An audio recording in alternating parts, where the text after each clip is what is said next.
السلام عليكم ورحمة الله تعالى وبركاته. أعوذ بالله من الشيطان الرجيم. بسم الله الرحمن الرحيم. الحمد لله رب العالمين، والصلاة والسلام على أشرف الأنبياء والمرسلين وعلى آله وصحبه أجمعين. اللهم رب اشرح لي صدري ويسر لي أمري واحلل عقدة من لساني يفقه قولي، ولا حول ولا قوة إلا بالله العلي العظيم. اللهم انفعنا بما علمتنا وعلمنا ما ينفعنا وعلمنا ما جهلنا وذكرنا ما نسينا. اللهم يسر ولا تعسر، رب تمم بالخير. اللهم افتح علينا فتوح العارفين، وفقنا توفيق الصالحين. اللهم لا سهل إلا ما جعلته سهلا، وأنت تجعل الحزن إذا شئت سهلا. اللهم اجعلنا من السعداء المقبولين، ولا تجعلنا من الأشقياء المردودين. اللهم صل وسلم وبارك على سيدنا محمد وعلى آله وصحبه أجمعين، والحمد لله رب العالمين.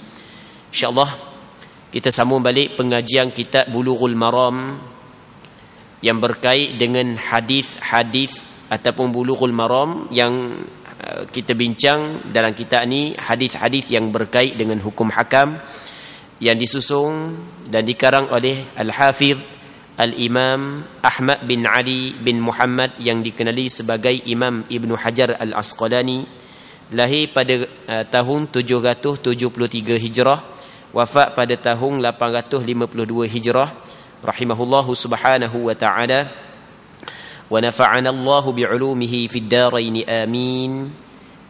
Kita masih lagi di dalam bab adab qada hajat. Hadis yang last sekali daripada bab adab qada hajat adalah hadis yang ke-21. وعن ابن عباس رضي الله عنهما أن النبي صلى الله عليه وسلم سأل أهل قباء فقال: إن الله يثني عليكم، فقال: إن الله يثني عليكم، فقالوا إنا نتبع الحجارة الماء. رواه البزار بسند ضعيف، وأصله في أبي داود. وصححه ابن خزيمة من حديث أبي هريرة رضي الله عنه بدون ذكر الحجارة. Maksud hadis daripada Ibni Abbas radhiyallahu anhuma bahawasanya Nabi sallallahu alaihi wasallam bertanya kepada penduduk Quba. Sabda Nabi sallallahu alaihi wasallam, sesungguhnya Allah Ta'ala memuji kamu semua dalam urusan bersuci. Mereka berkata, sesungguhnya kami beristinja dengan batu diiringi dengan air. Hadis ni diriwayatkan oleh Imam Bazzar dengan sanad yang dhaif.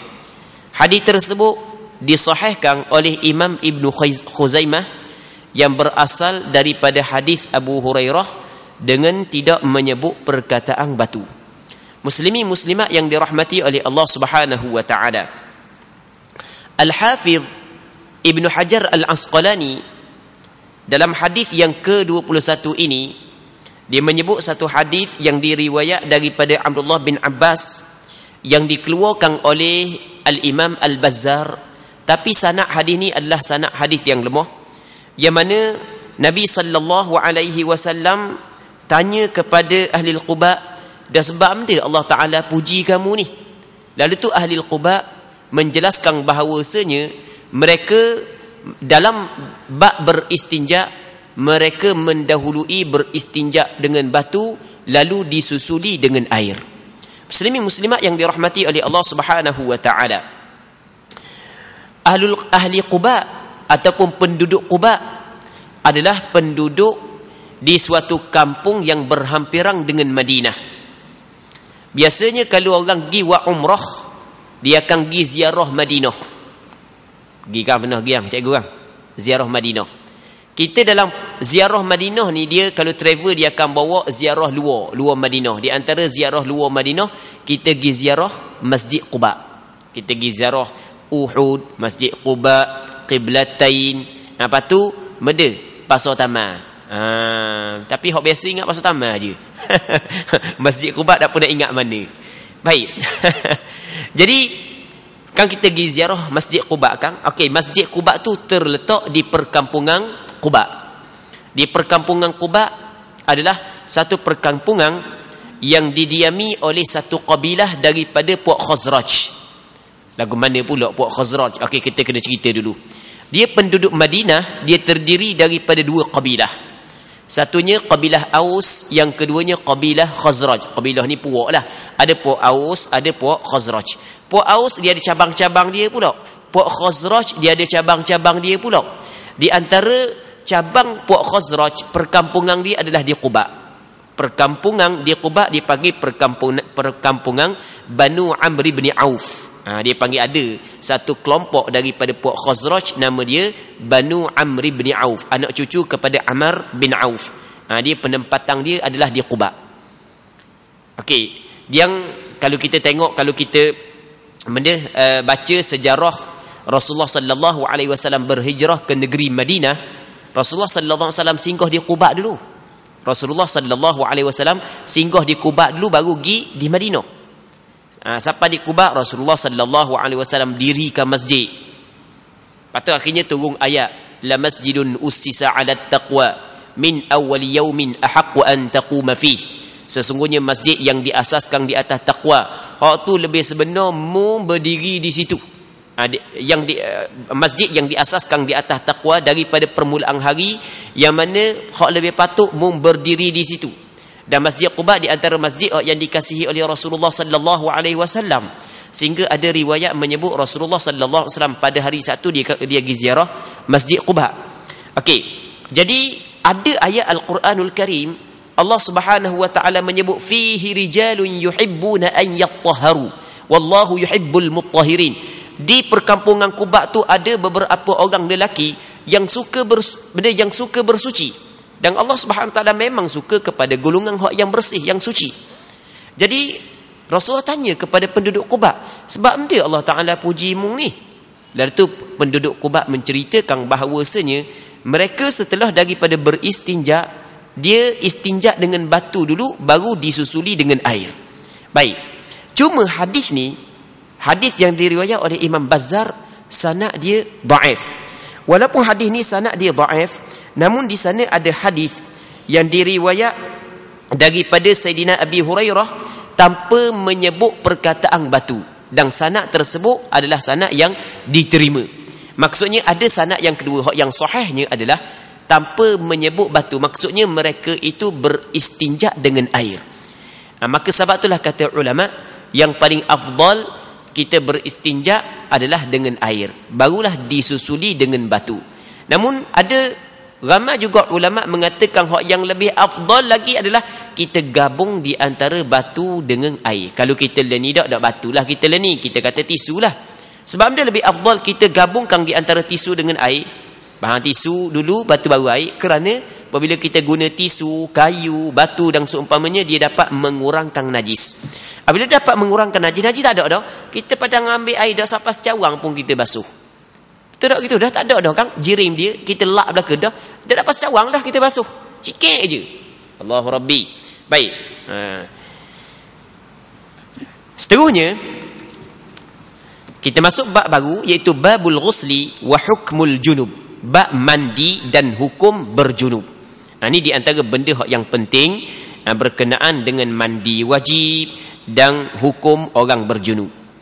Katanya, an Abi Sa'id al-Khudri radhiyallahu anhu qala Rasulullah sallallahu alaihi wasallam, al-ma'u minal ma'i, rawahu Muslim wa asluhu fil Bukhari. Maksud hadis daripada Abu Sa'id al-Khudri, seorang sahabat Rasulullah, dan kerap kali dah kita khabar Abu Sa'id al-Khudri bukan nama dia. Nama dia adalah Sa'ad bin Malik bin Sinan. Nama dia Sa'ad bin Malik bin Sinan. Cuma kunyah dia adalah Abu Sa'id al-Khudri. Katanya Rasulullah sallallahu alaihi wasallam bersabda, air daripada air, air kerana air. Benda pula air kerana air. Maksud dia air mandi wajib.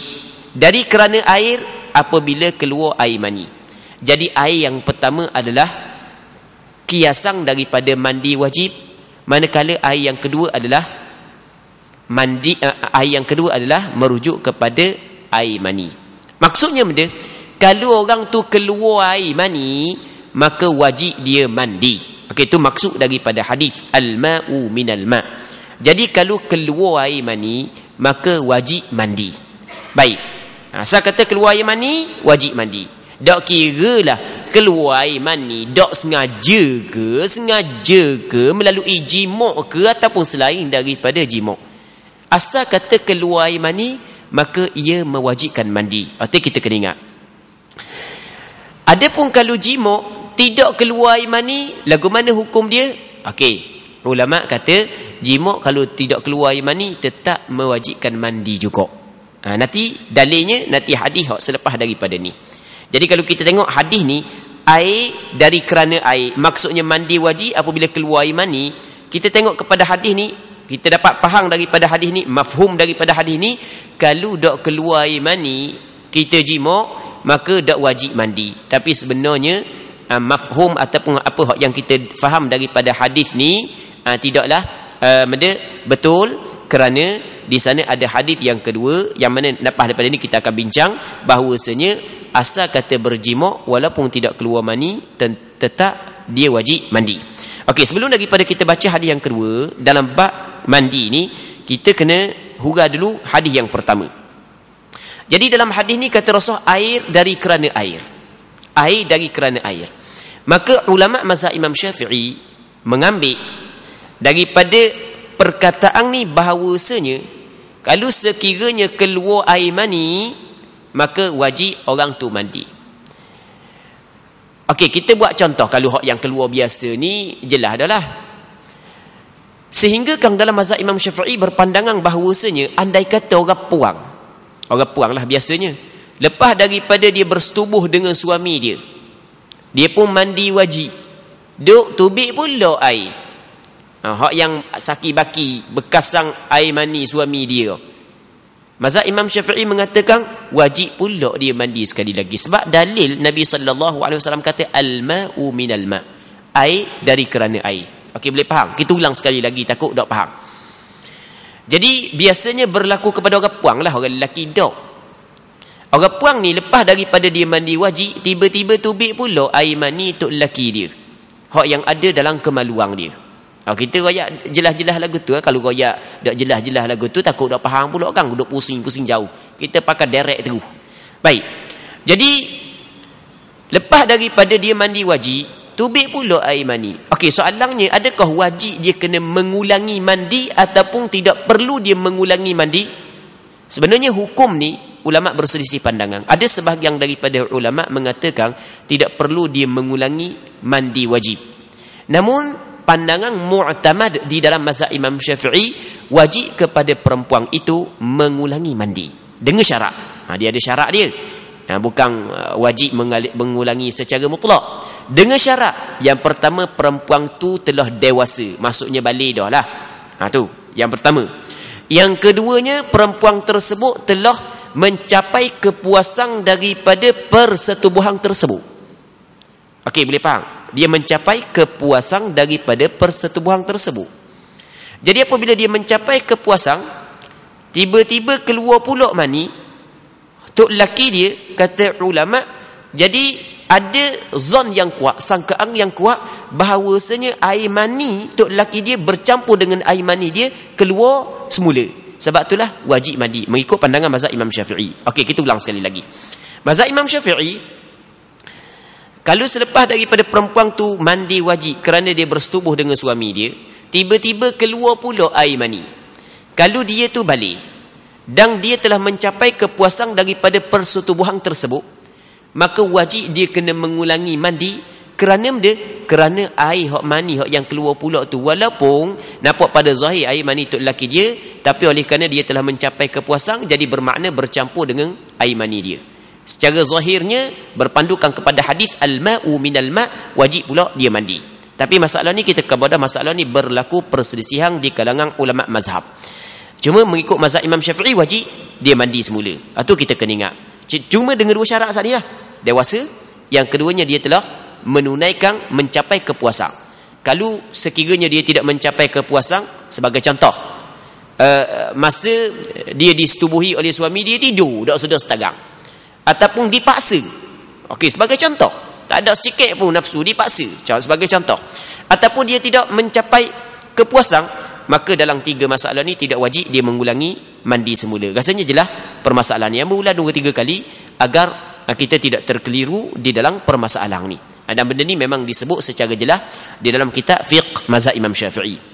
Okey, seterusnya, wa an Abi Hurairah radhiyallahu anhu qala Rasulullah sallallahu alaihi wasallam idza jalasa baina syu'abiha al-arba' thumma jahadaha faqad wajaba al-ghusl, muttafaqun alaih, wa zada Muslim wa illam yunzil. Maksud hadis daripada Abu Hurairah radhiyallahu anhu, katanya Rasulullah sallallahu alaihi wasallam bersabda, apabila ia, maksud ia saat itu kembali kepada seorang lelaki, duduk di antara 4 bahagian, biasa syu'ab cabang, ia duduk pada di celah cabang 4. Duduk celah cabang 4. Maksud dia cabang 4 kaki dengan tangan. Maksud dia ni perkataan kinayah, benda kiasan daripada bersetubuh. Okey. Jadi kata Rasulullah, apabila seorang lelaki duduk di antara 4 bahagian, maksudnya di antara tangan perempuan dan 2 kakinya, kemudian ia lakukan persetubuhan, maka sesungguhnya wajiblah dia mandi. Dalam hadis ni ada riwayat yang hadis ni diriwayatkan oleh Imam Bukhari dan Muslim. Patut dikata dan Imam Muslim menambah sekalipun tidak keluar mani. Okey, walaupun tak keluar mani tetap wajib mandi. Walaupun tidak keluar mani. Apabila dia tu bersetubuh, maka wajib mandi walaupun tidak keluar mani. Cuma kata ulama, persetubuhan yang mewajibkan mandi walaupun tidak keluar mani apabila tenggelam hasyafah ke dalam faraq. Hasyafah ni kepala zakar. Lagi tak tenggelam, hak tu tidak wajib mandi. Okey, kita tidak perlu huraian panjang-panjang. Okey, rasanya cukup mudah untuk faham masalah ni. Masalah gini cepat sikit faham Segar sikit setengah-setengah orang kalau dengar masalah-masalah gini. Okey, muslimin muslimat yang dirahmati oleh Allah Subhanahu wa taala. Jadi benda yang kita dapat faham daripada hadis yang diriwayat oleh Abu Hurairah yang dikeluarkan oleh Imam Bukhari dan Muslim, bahawasanya apabila berlaku persetubuhan di antara lelaki dan perempuan, tenggelam hasyafah, maka ketika itu wajib mandi. Lelaki dan perempuan wajib dia dua-dua mandi. Dan kalau tak keluar mani tetap wajib mandi. Adapun hak yang hadis sebelum daripada ni, kata ulama hadis ni dinasahkan hukum. Maksudnya pada awal Islam kalau bersetubuh tak keluar mani dak wajib mandi. Sebab Rasul kata innamal ma'u minal ma', sesungguhnya air daripada air. Dak tubi air mani dak wajib mandi. Okey, itu pada awal Islam. Manakala hadis yang kedua ni adalah hadis yang menasahkan hadis yang sebelum daripada ni. Dalil menasahkan adalah satu hadis yang diriwayat oleh Imam Ahmad bin Hanbal dalam kitab Musnad dia dan beberapa orang ulama hadis yang lain daripada seorang sahabat nama dia Sahal Al-Ansari. Yang mana Sahal Al-Ansari disempat dengan Rasul ketika dia umur 15 tahun. Kata Sahal bin Al-Ansari, Sahal Al-Ansari menyebut bahawasanya haddatsani Ubay bin Ka'b. Ubay bin Ka'ab telah mencerita kepadaku bahawasanya annal futya allati kanu yaqulun, fatwa yang para sahabat duk cakap al-ma'u minal ma', air daripada air adalah rukhsah, satu kelonggaran. Kana Rasulullah sallallahu alaihi wasallam rakhasa biha, yang Rasulullah sallallahu alaihi wasallam bagi kelonggaran kepada sahabat dia pada permulaan Islam, fi awali Islam. Pada permulaan Islam Rasul bagi kelonggaran. Kalau setubuh dak keluar air mani dak apa, dak mandi pun dak apa. Itu rukhsah kelonggaran yang Rasulullah sallallahu alaihi wasallam bagi kepada sahabat dia pada permulaan Islam. Lepas daripada itu kata Sahal Al-Ansari, Ubay bin Ka'ab cerita kepadaku, thumma amarna bil ightisali ba'daha. Lepas daripada itu Rasul suruh kepada kami mandi. Jadi bermakna hak yang pada awal Islam kalau setubuh lagi dak keluar air mani, dak wajib mandi, hak tu telah dinasahkan hukum. Baik, jadi hak sekarang ni hukum hak yang tetapnya adalah apabila orang tu bersetubuh walaupun dak keluar mani tetap wajib mandi. Tu kita kena ingat. Dia wajib mandi ni dia bukanlah wajib mandi dengan segera. Ya, lepas daripada setubuh mesti mandi lalu dak mesti mandi dengan segera. Dan pernah berlaku kepada Rasulullah setubuh, Rasulullah sallallahu alaihi wasallam dak mandi selalu. Bahkan Rasul mandi pagi esok. Pagi esok bukanlah apabila matahari naik. Kalau kita nak buat, apabila maksudnya kat subuh ke, masuk subuh, yang penting sebelum daripada keluar waktu subuh. Sebab dah keluar waktu subuh dah sembahyang lah. Kita nak sembahyang kena mandi dulu kan. Baik. Jadi tidak wajib mandi segera. Hak yang wajib mandi ketika kita nak mendirikan sembahyang, kerana di antara syarat sah sembahyang adalah kena suci daripada hadas kecil dan hadas besar.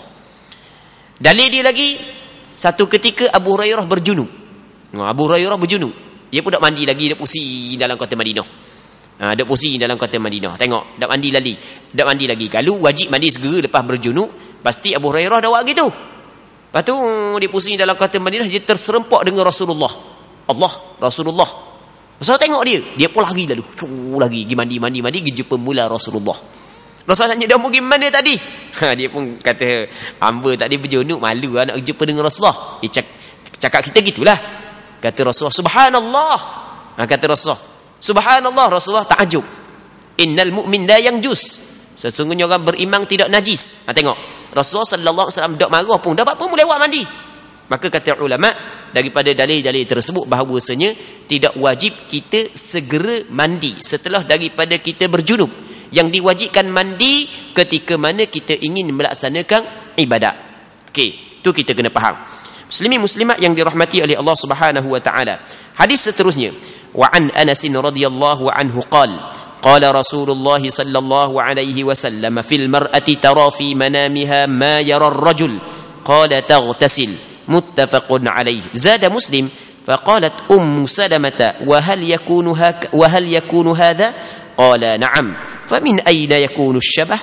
Maksud hadis daripada Sayyidina Anas bin Malik radhiyallahu taala anhu, katanya Rasulullah sallallahu alaihi wasallam bersabda mengenai perempuan yang telah melihat sesuatu di dalam mimpinya seperti apa yang dilihat oleh lelaki.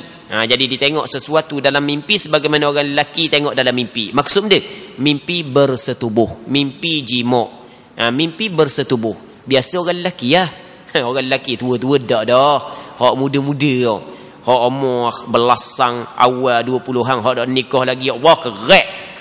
Kadang-kadang tiap-tiap minggu mimpi basah sama. Kita orang lelaki kan takkan dak lalu benda tu. Kedak. Dak tu kena berubah tak ada masalah tu.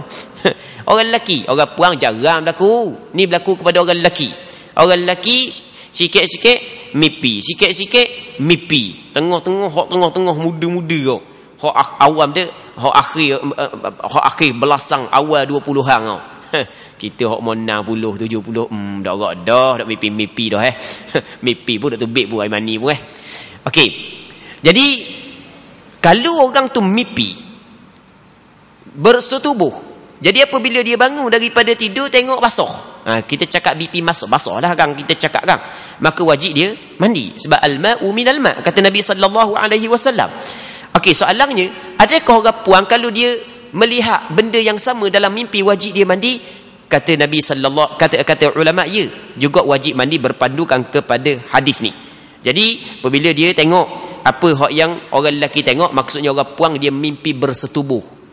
Dia bangun daripada tidur, tiba-tiba tengok ada air mani. Tapi syarat ada air mani Syarat ada air mani. Kena mimpi saja, kita orang lelaki kau puang sama. Kalau tak ada air mani masa bangun, maka dak wajib mandi. Dia bukan mimpi tu wajib mandi, keluar air mani tu wajib mandi sebenarnya. Jadi kalau mimpi bersetubuh tapi siap ni kopak lagi mimpi, Allah, hebat dia. Tapi bangun tak ada sikit pun dah wajib mandi.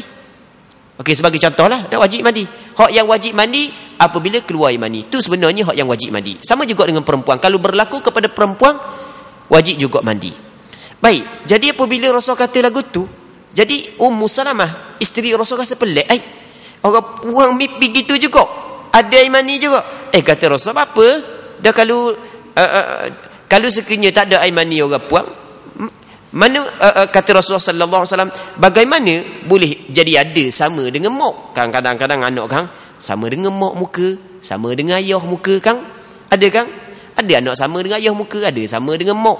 Kadang-kadang muka tu sama dengan ayah dah, perangai sama dengan mak pula. Contoh kita katakan, okey, muka sama dengan ayah, perangai macam mak pula. Kadang-kadang muka macam muka macam mak, perangai macam ayah. Kadang-kadang hak lain macam ayah belaka, tapi hak dak comel sikit macam mak. Sebagai contoh kan.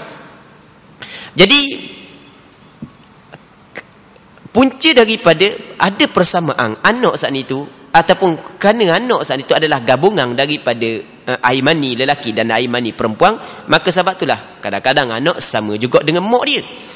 Okey, itu maksud daripada hadis Nabi sallallahu alaihi wasallam. Okey, kita kali kita akan baca ke tak ada hadis ni? Tak ada ke?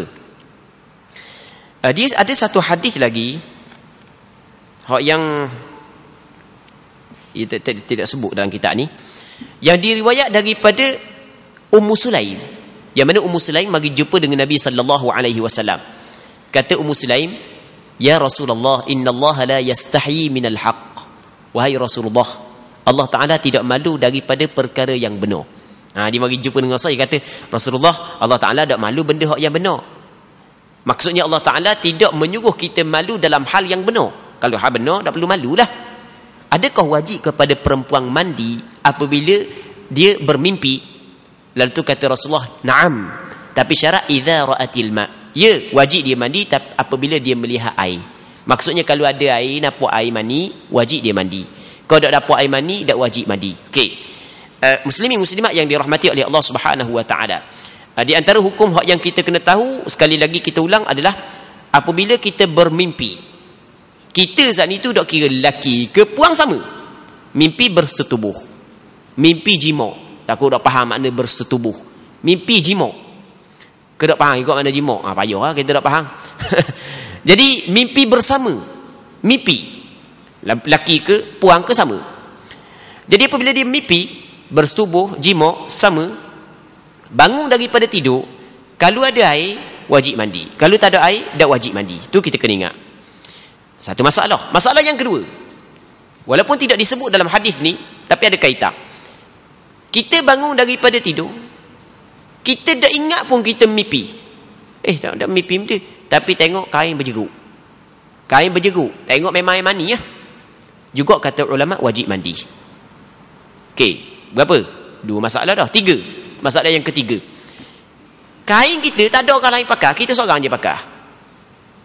Kita seorang je pakai. Tiba-tiba kita tengok ada kerah dah, kering dah.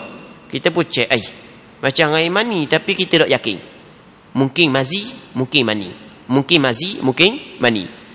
Mungkin wadi. Dia gini, dia air yang keluar daripada kemaluan orang lelaki, dia ada air kecil. Yang keduanya madhi. Madhi ni dia air yang keluar cair ketika naik syahwah. Okey. Yang dia keluar masa ketika naik syahwah. Yang ketiganya air wadi. Air wadi ni keluar ketika letih, ketika kecil belendar. Yang keempatnya air mani. Dia 4 ni hak yang wajib mandi air mani saja. Ada pun hak yang 3 lagi hanya najis saja, wajib basuh je zakar. Kemaluan wajib basuh je daripada 3 ni. Okey. Jadi dia ada persamaan di antara air mani dengan air wadi. Air wadi ni biasa dia keluar masa kita letih, ataupun keluar lepas daripada kita kecing. Dia belendar keluar air wadi. Katakanlah kita pakai kain, kita tidur, tiba-tiba kita sedar-sedar tengok ada benda yang melekit di kain kita, kering dah. Ada kemungkinan air mani, ada kemungkinan air wadi. Kata ulama, kalau kita tidak yakin air wadi ke air mani, tapi salah satu daripada kedua tu, maka apa yang ditetapkan oleh ulama mazhab Imam Syafi'i adalah kita pilih mana hak yang kita rasa kita cenderung kat mana. Kita pilih air mani ke pilih air wadi. Kalau kita pilih air mani, maka wajib kita kena mandi. Kalau kita pilih air wadi, maka wajib kita kena basuh. Jadi kalau kita basuh dah, Maka selesai sembahyang kita. Tapi kalau kita pilih air mani, wajib kita mandi. Dan sembahyang hak yang kita sembahyang, wajib kita kena qada balik. Tapi kena ingat, sembahyang mana hak wajib kena qada balik? Sebab kita tak tahu tidur mana. Mungkin tidur malam tadi, mungkin tidur malam maring, mungkin tidur malam maring dulu, dan mungkin tidur tengah hari. Kata ulama, kena ambil tidur hak yang paling dekat. Kita tengok, kita sedar-sedar dalam pukul 3 lepas Zuhur. Wah, bagi mana pula ni hak bila tengah hari kita dah tidur. Mungkin hak malam tadi, mungkin malam maring. Kalau hak malam tadi, jadi subuh je kena qada, Zuhur kena bayang mula kalau kita bayang dah. Okey, boleh faham kan? Kalau malam maring, Allah banyak orang sembahyang. Banyak orang sembahyang. Kata ulama, lagu mana kena ambil tidur yang paling dekat. Sebab dalam kaedah fiqh dia ada sebut lagu mana, al-aslu fi kulli hadithin taqdiruhu bi aqrabi zaman. Asal setiap benda yang baru berlaku, kita kena takdirkan masa yang paling dekat. Ambil tidur yang paling dekat, dan kita kena qada balik setiap sembahyang yang dilakukan setelah tidur paling dekat. Okey, boleh faham kan? Okey, itu kita kena tahu hukum. Jangan main benda dapat gitu je. Dan berlaku kok kucalan dah belajar benda yang fardu ain, berat nanang tu benda yang perlu kita kena tahu. Seterusnya, hadis yang keempat, katanya wa an Aisyah radhiyallahu anha qalat kana Rasulullah sallallahu alaihi wasallam yaghtasilu min min al-janabati wa yawm al-jum'ati wa yaumil jum'ati wa minal hijamati wa min ghuslil mayyit. Rawahu Abu Dawud wa sahhahahu Ibnu Khuzaimah. Maksud hadis daripada Aisyah radhiyallahu anha, katanya Rasulullah sallallahu alaihi wasallam mandi disebabkan 4 perkara. Rasul mandi 4 perkara ni. 4 perkara ni Rasul mandi, iaitu kerana berjunub. Dia berjunub, terjadi janabah junub seorang kerana 2. Yang pertamanya kerana berjima', sama ada keluar mani ataupun tidak. Yang keduanya kerana keluar mani. Orang tu jima', keluar mani ataupun tidak, dia berjunub. Orang tu keluar mani walaupun bukan kerana jima', dia berjunub. Kedua-dua keadaan tersebut mewajibkan dia mandi.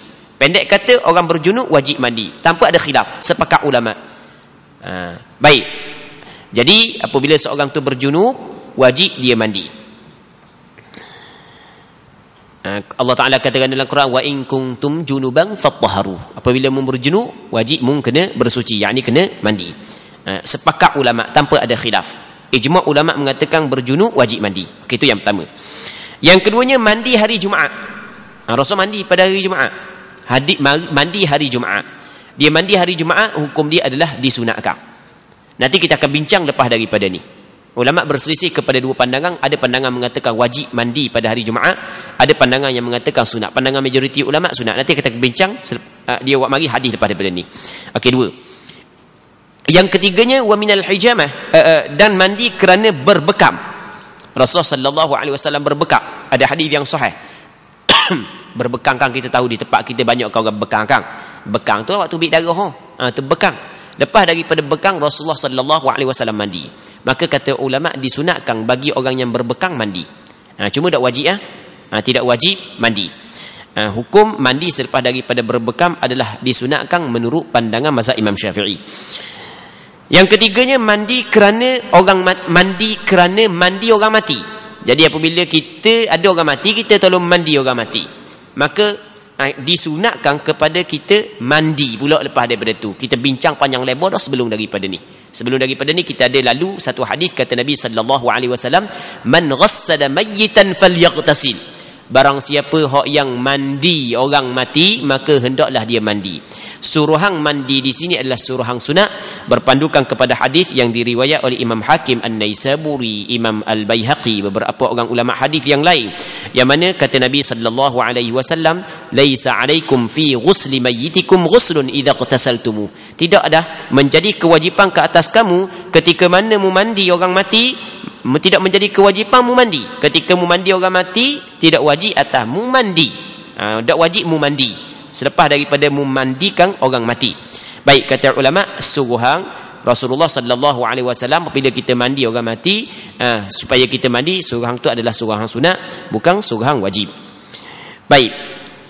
Hadis ini diriwayatkan oleh Imam Abu Dawud, dan menurut Imam Ibnu Khuzaimah hadis ini sahih. Cuma sebenarnya hadis ni yang kita baca saat ni ulama berselisih pandangan. Ada sebahagian daripada ulama hadis menilai sebagai hadis dhaif.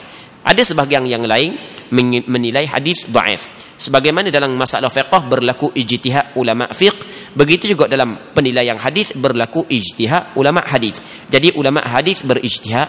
Ada sebahagian daripada ulama hadis menilai hadis ni sebagai dhaif, dan ada sebahagian daripada ulama hadis menilai hadis ni sebagai hadis sahih. Seterusnya kata dia, wa an Abi Hurairah radhiyallahu anhu fi qissati Thumamah bin Uthal indama aslama wa amarahu an-nabiy sallallahu alaihi wasallam an yaghtasil, rawahu Abdul Razzaq wa asluhu muttafaqun alaih. Maksud hadis daripada Abu Hurairah radhiyallahu anhu mengenai cerita Thumamah bin Uthal. Dia Thumamah ni adalah dia di antara pemimpin Banu Hanifah. Thumamah di antara pemimpin Banu Hanifah. Yang mana satu ketika sahabat takak dia. Sahabat dah kenal pun, tapi Rasul kenal. Wa balik di masjid Rasulullah, dia masa tu kafir lagi, nak pergi umrah. Nak pergi Mekah.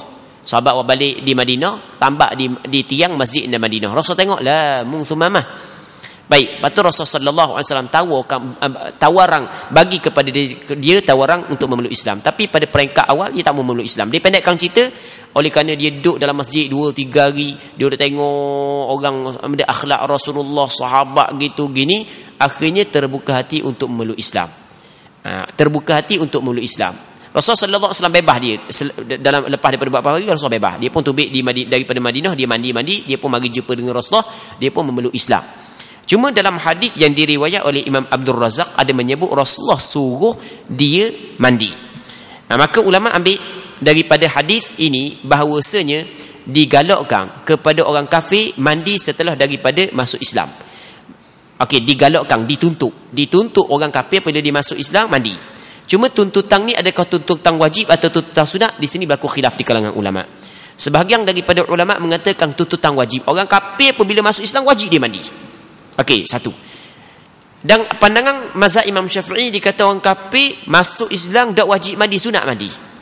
Orang mazhab Syafi'i dikatakan tak wajib orang kafir apabila masuk Islam dia mandi. Cuma kalau dia berlaku ketika dalam zaman kafir dia berlaku perkara yang mewajibkan mandi, orang puan tu datang haid, datang nifas, bersalin, keluar mani, maka ketika tu wajib mandi selepas daripada memeluk Islam. Pendek kata, kesimpulan dalam mazhab Imam Syafi'i, orang kafir apabila dia masuk Islam sunat dia mandi, tak wajib dia mandi. Melainkan ketika zaman kafir dia dulu berlaku perkara yang mewajibkan mandi, keluar darah haid ke, keluar darah nifas ke, bersalin ke, ataupun keluar mani, barulah wajib dia mandi. Okey, itu mengikut mazhab Imam Syafi'i. Okey, kita rasa situ dulu pertemuan kita pada malam ni. InsyaAllah kita akan jumpa balik pada minggu-minggu yang lain. Wallahu subhanahu wa ta'ala a'la wa alam. Wa sallallahu wa sallam wa baraka ala sayyidina